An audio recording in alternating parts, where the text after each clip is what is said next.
It's time now to meet our very first panel, and I'm delighted to welcome, many of you know him already. He is the chair of the 2030 Strategy, Agri-Food Strategy Committee, Tom Arnold.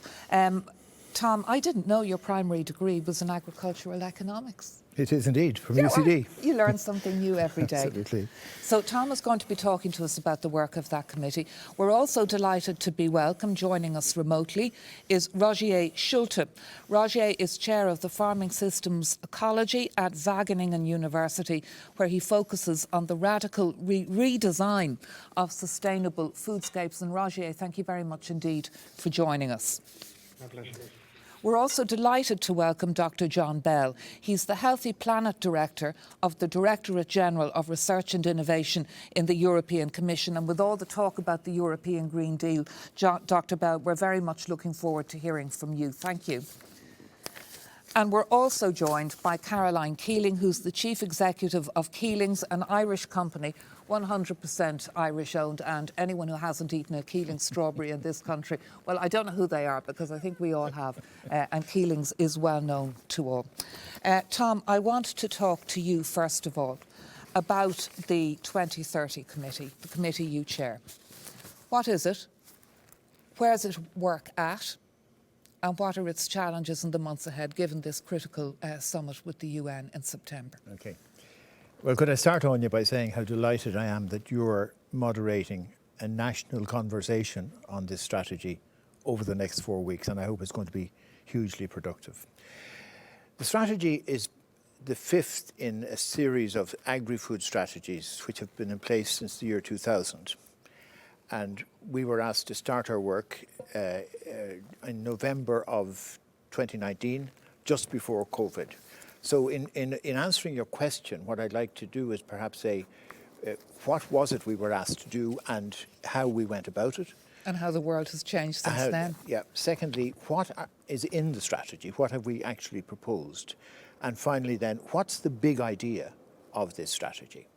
So in terms of what we were asked to do, we were asked to develop a vision for 2030 and propose policies to achieve that vision, to make the agri-food sector sustainable in its three dimensions: economic, environmental and social.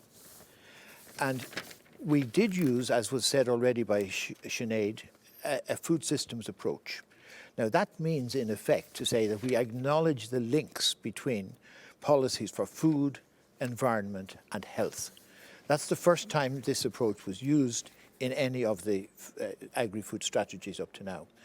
But the second insight of a food systems approach is that we acknowledge that every part of the food chain has an important role in contributing to a sustainable food system. Whether the primary producer, farmer or fisher, the input supplier, the food companies, manufacturing food companies, retailers, and also critically citizens and consumers. All of them have a role to play in this. So that's basically how we went about our work. We decided from the beginning we were adopting this approach. Now, what have we come up with? Well, we stuck with the terms of reference. We wanted to try to tease out and articulate what the policies would be to achieve sustainability in its three dimensions. And I just want to quote a single phrase which connects to this and underpins this, to say that healthy environment, ecosystems and economies go hand in hand. So in terms of the more detailed recommendations, we're talking about 4 high-level missions to be achieved with specific policy proposals. And I'll briefly mention what these are. Firstly, a climate-smart, environmentally sustainable sector. Now, this is the most detailed part of the report. It spells out a whole range of ideas that should be put in place to achieve this, but it's informed by a statement in the executive summary as follows. The strategy recognises that there needs to be a profound shift towards more sustainable policies and actions nationally and internationally. So obviously we're fitting within national policy here. National policy is that we're working towards a climate neutral economy by 2050, and obviously the ag sector has to play its part in that. There will be later on this year the decisions by government about carbon allocations, carbon budgets for each of the major economic sectors, and we will have to build on what's already in the strategy, but we'll have to further adjust it in light of that. The second mission is to work towards viable and resilient primary producers with enhanced well-being. It could be said, and it has been said, that some of the previous strategies were very successful from a macroeconomic point of view or for a sectoral point of view, but the actual benefits of that success did not translate down to the primary producer. And I think there's a very specific focus in our strategy on dealing with this. The third area then is dealing with food that is safe, nutritious and appealing, trusted and valued at home and abroad. And that's where we make the connections between food and health, where we're arguing that there needs to be a much greater emphasis in politically and policy-wise on food and health. And then the fourth mission is looking to an innovative, competitive and resilient sector driven by technology. And that deals with the issues like the rapidly expanding world of agri-tech and the bioeconomy. Mm-hmm. And then to round all that up, there is the final chapter, and it's crucially important, on dealing with monitoring and implementing the range of policies committed to in the strategy. So, against all that background, what's the big idea? The big idea is that we are saying, and the committee is saying, that Ireland should, over the next decade, become a world leader in sustainable food systems. Now that's a big challenge and a big ambition, but if it can be achieved, it will both meet the needs of Irish society, but it would also give Ireland a competitive advantage in our trade and economic relations internationally. But to achieve that, we're going to need cooperation across the board. This strategy provides the vision.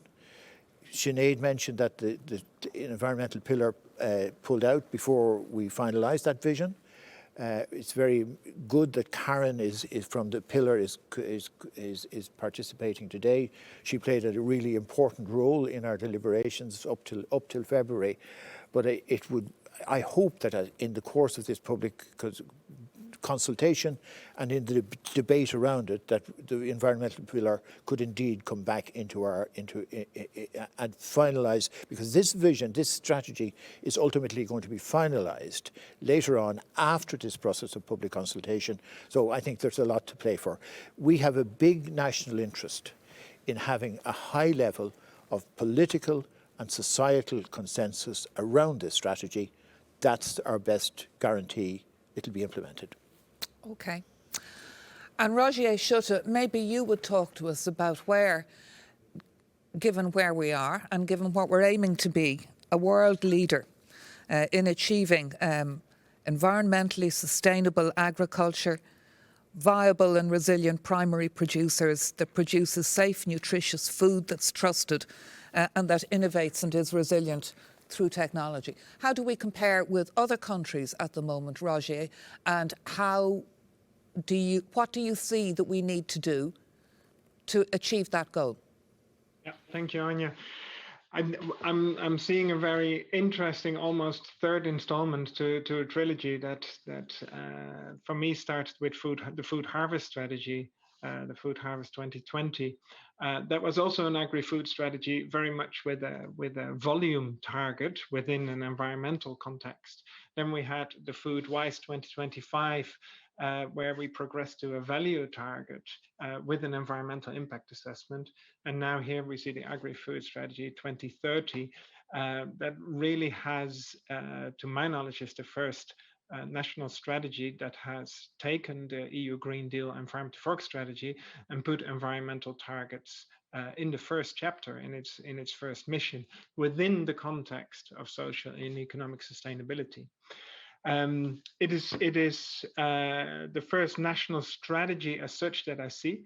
If I compare it, for example, also the Netherlands does have a vision for a future food system based around circularity, the circular food system, and that makes sense from a perspective in the Netherlands, where sustainability is the debate is strongly dominated by a discussion on nutrients and how to manage those.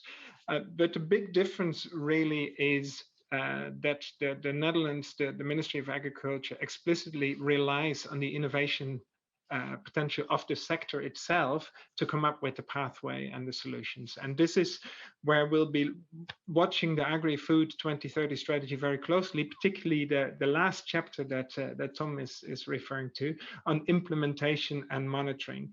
Because what we see, when I talk to farmers across Europe, they share an experience that they know that the discussion and the debate on sustainability is a hot topic in society. What they fear most is that the challenge is put at their feet and that is left to them to solve by themselves.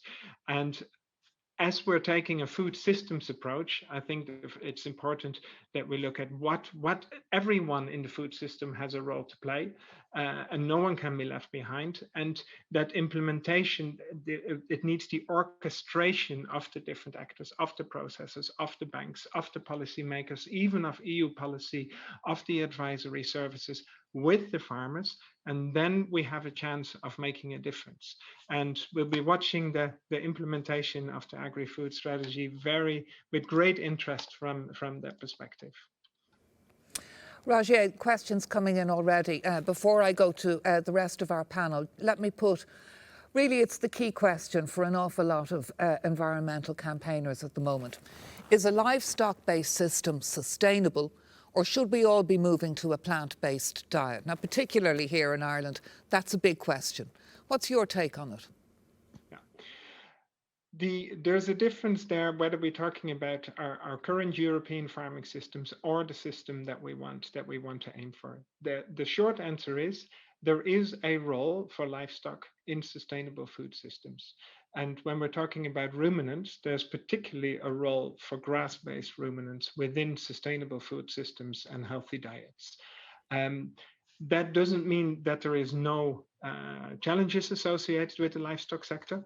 There are challenges here and today, but they can be addressed, and so that there is a role for the animals within a food system. Okie doke, I'm sure that's a point we'll be coming back to, and thank you very much indeed for that, Rogier. John Bell, how does all of this square, the work that's going on here, the conversation that's going on at the UN, but also we've all heard so much about the European Green Deal, and you're involved in the work on the Healthy Planet. So talk to us about the Healthy Planet Initiative and talk to us about Europe's plans for the Green Deal, how that's going to become a reality, and within what kind of time frame? So, I mean, I think that the key point to say is that this is a point of departure, and what we're doing here in Ireland and elsewhere is to set out what the destination could look like, and the conversation is about convening everybody, and I mean everybody, in working out how do we get there. The European Union, if you see this Green Deal, it's not your normal policy that pops up every 5 years. This is a constitutional shift in what the European Union is for. All of our assumptions about the key life support systems are showing us, and I work in the research and innovation area, what is happening. The pandemic that's outside of this digital dialogue is an opening chapter in how the biosphere and the economy and society have to find new resilience and prepare for that, and we have to do it together. So the Green Deal of the European Union, which is setting out over 30 years beyond policy cycles, investment cycles, and any of the other normal cycles we work with, that we're going to get to the world, a continent that is not simply neutral in terms of our carbon budgets, but working within sustainable boundaries. And thirdly, and most crucially, trying to do this journey in a fair and just way. So the three aspects of sustainability. And it's not about talk. I mean, we've completely, and are in the process of completely reforming every single one of our policies, whether you're talking about farm to fork or biodiversity or pollution or circular economy. We're refitting the taxonomy for all of our financial instruments, our external policy, anything you can think of. It is a fundamental regearing of what we're for and how to get there. And now what to do to get there is you need to understand how you can work in shifting from one system to another, and to slightly reformulate the usual old joke in Ireland, we have to show that we can get there from here. Nobody can allow the wicked problems of things like water use or nutrients or livestock or all of the other things that we're dealing with to get in the way of trying to find solutions by taking pathways and involving everybody in setting a common destination. The Food Systems Summit at the UN is a convening point where perhaps we start to do for the food system, we move the food system to the center of these transitions by design, which is what we have to do. We're the first generation of people in human history who have to find this transition by design. And we're doing that in many different ways. We started off in the Expo with a Food 2030 strategy for research innovation to really see, can we actually convene and design in and have public engagement in the possible ways in which we can provide solutions. And Tom Arnold is actually chairing a group. It'll be our contribution to the Food Systems Summit, looking at all the knowledge that is out there and start looking to see what solutions are available to us. This move by Ireland is very significant, as Rogier has said. We need member states to convene the conversation and to set out not aspirations, but how they're going to be realized. And a lot of the journey ahead, which will be over decades in some cases, with clear targets in the European Union for 2030. How do we convene the means to get to that point? Where I'm working in terms of research innovation, we think the mission-based thinking is the right way to go. We're launching in the coming weeks 4 large Green Deal missions, which, if you like, they're the equivalent of moonshots, they're Earth shots, where we want to, on the one hand, target the restoration 3/4 of Europe's soils by the end of the decade, with all that that means for biodiversity and nutrient cycles and food and nutrition security and water. The restoration, the means to restore the entire water cycle by 2050 for our oceans and seas and rivers, and the development of 100 carbon neutral cities, alongside what will be the biggest single challenge, which is how do we manage the unavoidable disruptions of climate adaptation by building resilience in at community level on things like food, water, infrastructure, and so forth. So from the European Union's point of view, this is a very, very important moment to see a strategy which is not the end of thinking, but the beginning of a process. And in that, we have to take evidence and knowledge and build them and hardwire them into opportunity, because I think opportunity here is a very important word. When we come out of this pandemic, we're not simply looking at recovery, we're looking at building a resilient economy and society and ecology. And that's what this is about. It's convening people around the idea that even if we're starting to run out of time, we're not running out of ideas. And as a challenge for Ireland, perhaps it's unusual for Ireland to be thinking about future geography rather than past history. The question is, can Ireland, with its position and its geography and its knowledge of food systems and what that means for people in different ways, can it be the green heart of the Green Deal in 10 years' time? Questions come in on Slido, John, just before I bring in Caroline, that Ireland's a small country, so why should we be trying to be that green heart of the Green Deal? Why should we be trying to be the world leader Tom Arnold spoke about, in your view? Because we can. There are many parts of the world which can't. If I can tell you some of the data that I'm looking at, for example, people complain about the rain and worry about the grassland sectors and so forth. Just to give you a detail on climate adaptation, the Rhine River dried up a couple of years ago, summers ago, to the point that we could only move a fifth of what normally moves forward. It means there's major challenges coming to whatever we think of our assumptions about food systems. With food systems, we have to get ahead of the problems and we have to convene everybody in working out what the destination should be. As a suggestion, there was a great contribution from Rogier's University in the Netherlands as part of a conversation like this, where they designed what the Netherlands could look like in 100 years' time if it took every available innovation and nature-based solution and redesigned the city. And it created a huge movement forward. So Ireland, I think, is fortunate, number one, as a reasonably coherent country in which you can actually move things together through this kind of dialogue and conversation, where decisions can move forward. You look at the focus that brought Ireland into a different context 25 years ago in the peace process. It's that kind of systemic change that we need. And it takes somebody to start and to move things forward. And I think, of course, Ireland has a particular role, both in the European Union and in the United Nations Security Council, and as a trusted player in all of this, which has its own specific challenges. Ireland does not have an easy pathway here. And I think that's one of the reasons why we have to start somewhere. And this is an excellent place to start. So, Caroline, there's no shortage of lofty ambition here in all of this. Tell us what difference that makes to you in your role at Keelings, and what opportunities you see for yourselves as food producers in the strategy that's being discussed now. Yeah, I think it's been really interesting to work on and see some of the new thinking. So I definitely see a new way of looking at the whole food industry. In the past, it was very focused on just itself and the very actors, right within the food industry. But as we start to look at health and as we start to look at the environment, I think it broadens it out and it makes for better decision making. So for us, looking at health, I think there's a huge opportunity there. One of the recent surveys we did showed that about 57% of people really want to eat 5 a day, but only 18% are eating 5 a day. So there's a big gap on what do we do in horticulture to enable Irish consumers to eat that 5 a day that they want to.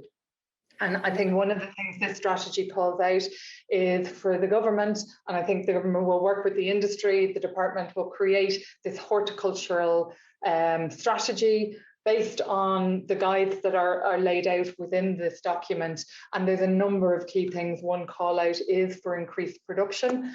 I think, we need to target what we want to increase. There's a lot of opportunity for import substitutions, etc. And there's a lot of opportunity for us as an industry to move forward.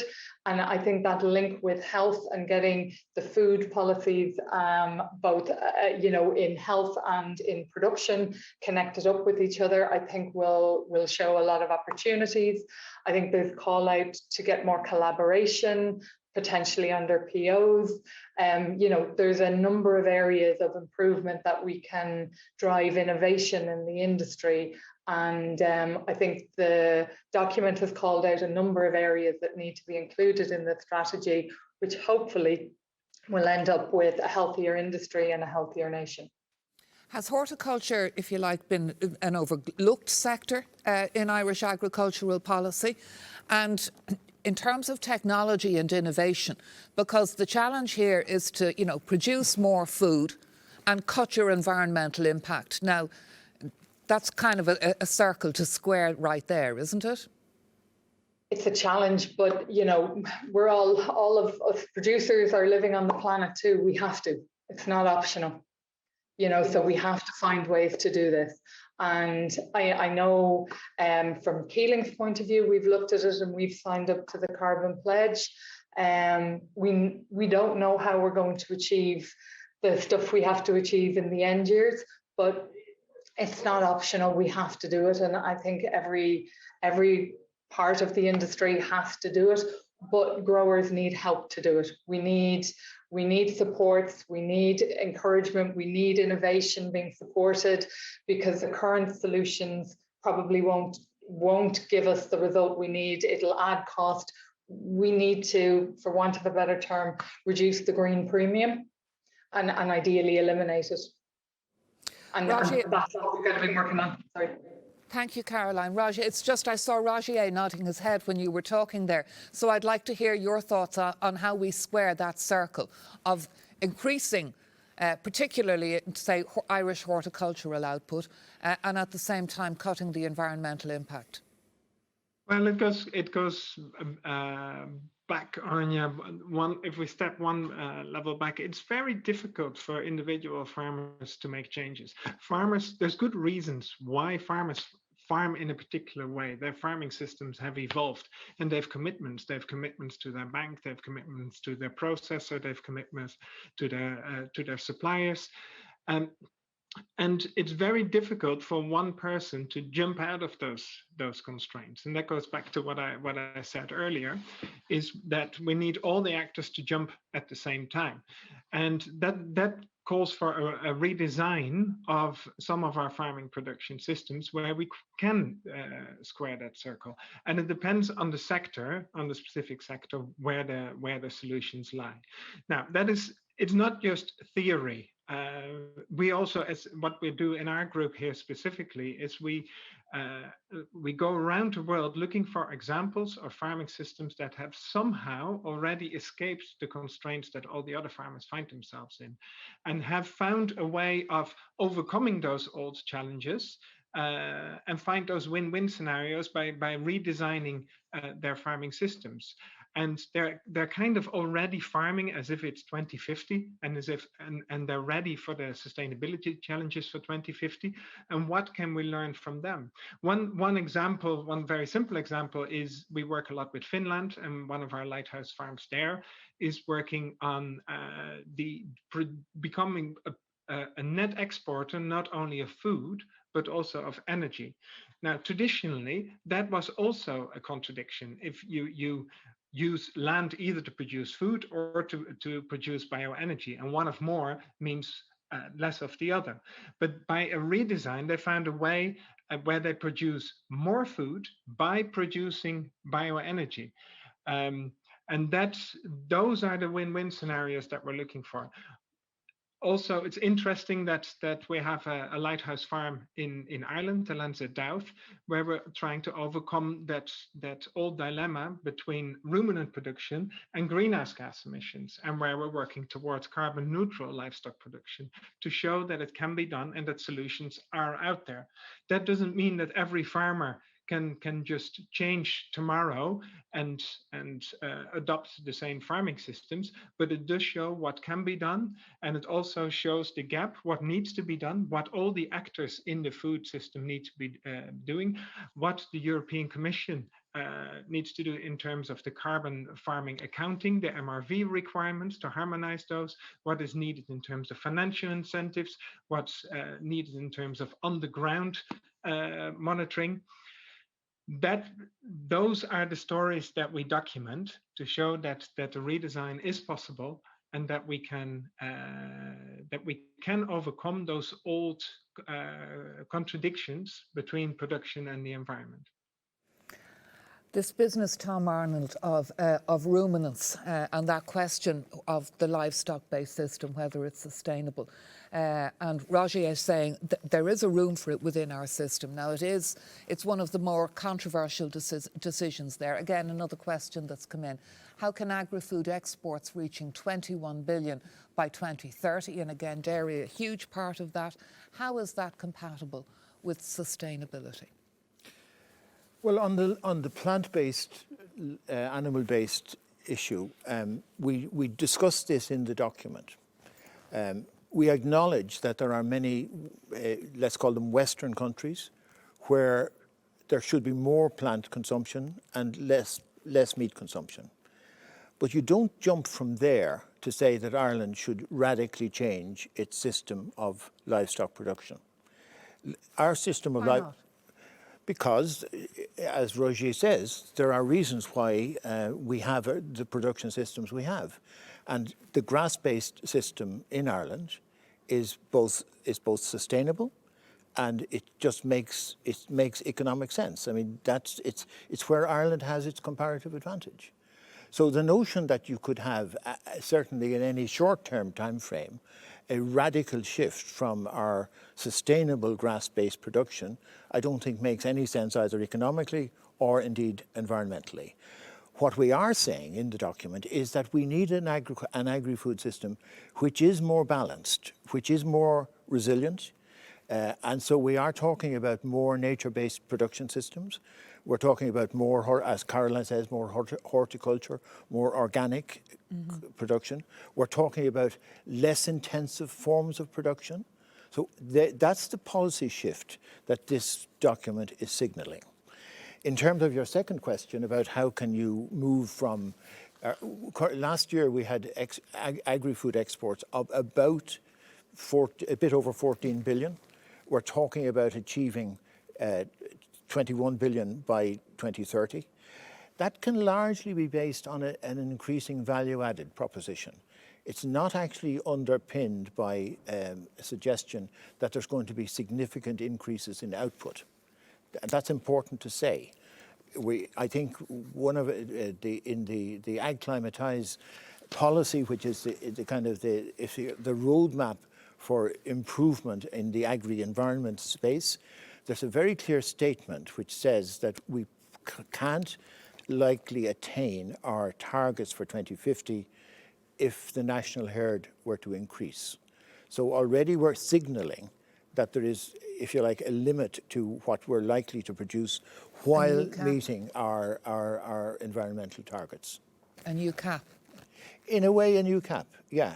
I mean, I think what is very clear, a very clear statement in this document, a commitment to reaching environmental targets that are set down, that has to be based on two things: realistic targets that are monitored and implemented properly and delivered upon. In the past, that criticism could indeed have been made that previous strategies in the environment promised more than they delivered. That can't happen anymore. And the fact that everything is happening on a joined-up basis gives you more hope that this time we will actually make progress in terms of delivery. John Bell, I want to bring you in on another point here in terms of sustainability, because the thing that many farmers would argue is that, you know, they love the land, that's why they do what they do. But one thing they want to see being made more sustainable is farm incomes. And one thing they fear in a lot of the talk about change and cutting outputs, carbon budgets, the cost of all of that, what they fear is that farm incomes will not be so healthy, particularly as you see maybe a shift, you know, into, you know, bigger commercial producers and, you know, a lot of small farmers then working on a part-time basis. And you have this issue, not just here in Ireland, but across Europe. Your take on all of that?